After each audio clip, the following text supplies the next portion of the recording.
Excuse me. RFK Jr. is our new Secretary of Health and Human Services. Now, he was a terrible pick, but not in the way that most of Trump's other picks were terrible. First of all, he was picked to lead the wrong department. The guy has spent almost his entire career being an environmental lawyer, and you're going to put that guy in charge of Health and Human Services? Like, there was your EPA administrator right there. But beyond that, he will announce a policy that I look at and go, yeah, I actually like that. That's kind of good. And then 2 days later, he'll introduce a policy that you just go, what the fuck? For example, banning food dye. I can get behind that. Autism registry? Are you fucking kidding me? Making sure that school lunches are as healthy as possible. Love it. Commissioning a study on vaccines linked to autism and bringing in a guy who's a discredited researcher on that very topic.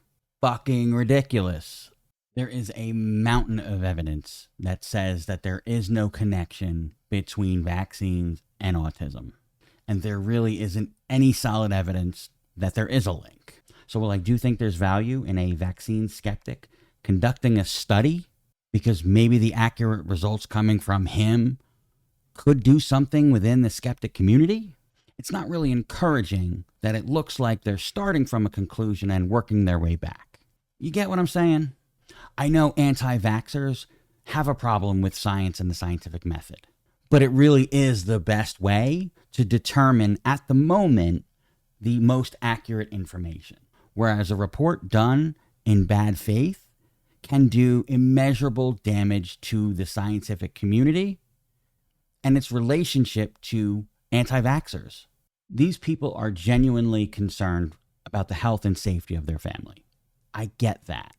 But we need to be on the same page here as far as how we get this information, and science is the way that we do that.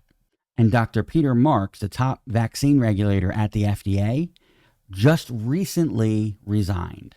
And his reason was basically not having faith in RFK after their initial interactions, saying that he wishes subservient confirmation of his misinformation and lies.